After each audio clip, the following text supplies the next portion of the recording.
Se você atua na comercialização, exportação, custódia ou na intermediação financeira de ouro e demais metais preciosos no Brasil, eu preciso lhe dar um aviso muito direto. O nível de tolerância das autoridades regulatórias e de fiscalização para falhas em compliance é inexistente. Fique conosco nesse vídeo. Nós vamos tratar acerca de metais preciosos, mas dando ênfase ao minério ouro, já que é mais comumente comercializado. Então, pessoal, durante muito tempo, o mercado de comercialização de ouro no Brasil, especialmente na primeira aquisição, quando o metal sai do garimpo ou da mina e entra no sistema como um ativo financeiro ou instrumento cambial, operou sob uma brecha jurídica que trazia uma falsa sensação de segurança. Eu estou falando da antiga presunção de boa-fé que constava no artigo 39 da Lei 12.844 de 2013. Sob aquela regra, a distribuidora de títulos e valores imobiliários, DTVM, ou a comercializadora comprava o ouro baseado apenas na palavra do vendedor sobre a origem do metal. Se houvesse fraude, a responsabilidade era exclusiva do vendedor. Mas esse cenário acabou. O Supremo Tribunal Federal suspendeu essa presunção de boa-fé. Simultaneamente, a Receita Federal tornou obrigatória a emissão da nota fiscal eletrônica para a comercialização do ouro enquanto ativo financeiro, exigindo rastreabilidade digital da origem. E o que isso significa? Significa que o ônus da prova inverteu.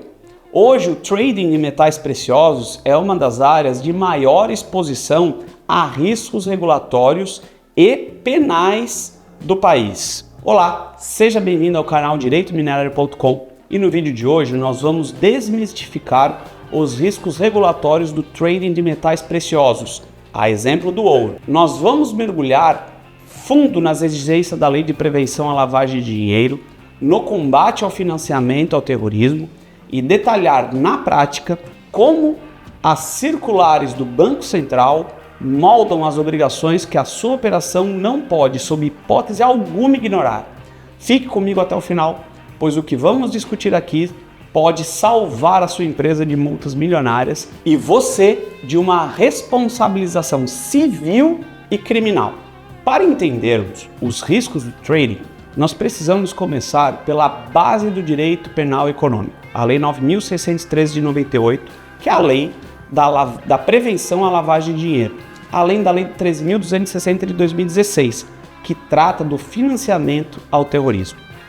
A legislação brasileira obriga todas as pessoas jurídicas que negociem bens de alto valor, pedras e metais preciosos ou que operem no mercado financeiro a manterem sistemas rigorosos de identificação de clientes, registro de transações e comunicação de operações suspeitas. Mas existe um ponto crítico aqui que muitos operadores do mercado mineral ignoram. A lavagem de dinheiro é o que chamamos no direito de crime parasitário ou acessório. Isso quer dizer que ele depende obrigatoriamente de uma infração penal antecedente. E é aí que a mineração se conecta com a chamada Faria Lima mercado financeiro. Se o ouro que a sua DTVM ou trading negociou foi extraído de uma área sem título minerário válido, como uma PLG ou uma concessão de lavra, se foi extraído dentro de uma terra indígena ou em uma área de preservação ambiental sem licenciamento, a comercialização desse metal não é apenas um problema administrativo da ANM ou do próprio IBAMA, o órgão ambiental. A extração ilegal configura o crime antecedente de usurpação de patrimônio da União e, portanto, um crime ambiental. Ao inserir esse ouro sujo no mercado formal, a sua empresa está executando a fase de colocação e ocultação da lavagem de ativos financeiros. E quais são as consequências para a instituição que fecha os olhos para isso? No âmbito administrativo, o Banco Central e a CVM podem aplicar multas que podem chegar a 20 milhões de reais por infração. Além disso, podem determinar a cassação do registro de funcionamento da sua empresa e a inabilitação temporária ou definitiva dos administradores para atuarem no mercado financeiro. No âmbito penal, ocorreu o que chamamos de cegueira deliberada. O operador, que deveria saber da origem ilícita, mas escolheu não investigar, responde pelo crime de lavagem de dinheiro. As penas de reclusão variam de 3 a 10 anos. O desconhecimento da norma, lembrem-se, não exime a sua responsabilidade. É por isso que os mecanismos de governança deixaram de ser burocracia e se tornaram o seu escudo contra autuações das mais diversas modalidades. Entramos agora no cerne operacional dessa regulação. A Circular 3978 de 2020 do Banco Central revolucionou o mercado ao substituir os antigos modelos de compliance, que eram rígidos e iguais para todos, pela chamada abordagem baseada em risco, ABR. O que é a abordagem baseada em risco? Ela significa no trading de metais preciosos que a sua estrutura de análise não pode ser genérica. Você não pode tratar uma operação de compra de ouro de uma mega mineradora corporativa com capital aberto da mesma forma que trata a aquisição de um metal proveniente de uma cooperativa garimpeira no interior da Amazônia, com um alto histórico de conflito fundiário. Os riscos são diferentes, logo a diligência deve ser diversificada. A circular exige a implementação de 3 pilares fundamentais. Primeiro, a avaliação interna de risco. A sua instituição deve mapear, categorizar e mensurar os riscos de seus produtos, serviços, clientes e canais de distribuição. E preste atenção, no mercado atual, o ouro em si já é categorizado pelos reguladores como um ativo de altíssimo risco inerente devido à sua liquidez imediata, anonimato histórico e facilidade no transporte internacional. Segundo, procedimentos qualificados de conhecer o seu cliente e conhecer o seu parceiro. Não basta mais ter a cópia do CNPJ da cooperativa ou CPF do vendedor. A norma exige a identificação do beneficiário final, chamado UBO, Ultimate Beneficial Owner. Você precisa saber quem é a pessoa física que no final da cadeia detém o lucro daquela operação.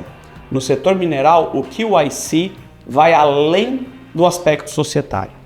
A sua mesa de operações é obrigada a checar a titularidade e a validade do título minerário no sistema Sigmine da ANM. É preciso verificar também se a licença ambiental de operação está válida e conferir o georreferenciamento da lavra. Terceiro, avaliação contínua de efetividade. O diretor responsável pelo compliance perante o Banco Central não pode ser uma figura decorativa. Ele deve testar periodicamente se essas políticas funcionam na prática e gerar relatórios anuais de conformidade que devem ser aprovados pela alta administração da empresa. Se a sua empresa apenas preenche fichas cadastrais, mas não cruza os dados do volume de metal vendido com a capacidade produtiva da jazida informada no plano de aproveitamento econômico do fornecedor, o seu programa de compliance é considerado inefetivo pelo Banco Central. A grande pergunta então da rotina de trading é: como identificar uma operação suspeita antes que ela contamine a minha empresa? A resposta está catalogada na Carta Circular número 4001 do Banco Central, que foi reforçada pela Instrução Normativa número 461 do ano de 2024. Essas normas elencam um rol exaustivo de situações que configuram fortes indícios de lavagem de dinheiro e que devem obrigatoriamente ser analisadas e comunicadas ao COAF, Conselho de Controle de Atividades Financeiras, nosso órgão fiscalizador no Brasil.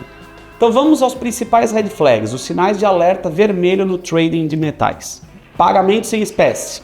A proposta de venda de ouro com exigência de liquidação em dinheiro físico. Hoje, o uso de dinheiro em espécie para compra e venda de ouro é o alerta máximo de atipicidade. Transferências cruzadas.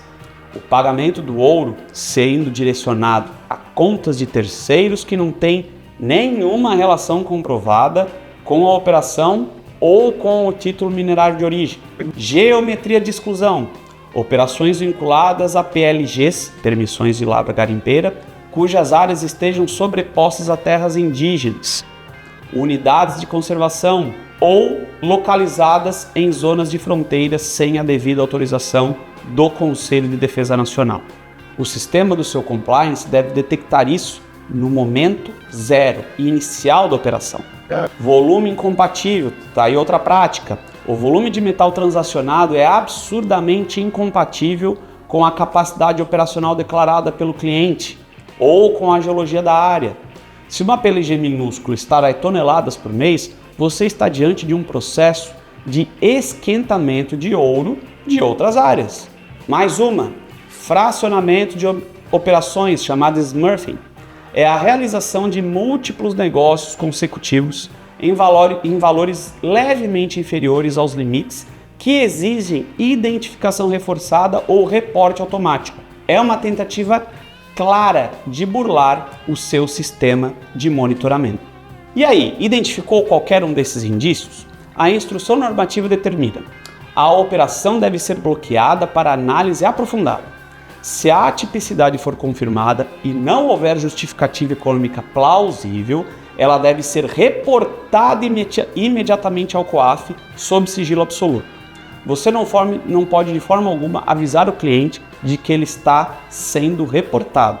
Para encerrarmos a nossa explanação de hoje de uma forma muito pragmática, qual é o checklist de mitigação de riscos que a sua mesa de trading ou comercializadora precisa adotar a partir de amanhã, pela manhã? Anote esses 5 passos. 1. Cruze os dados minerários com os geográficos. Antes de fechar a compra, verifique na ANM se a concessão está ativa, se a produção faz sentido geológico e se a área não tem embargos ambientais.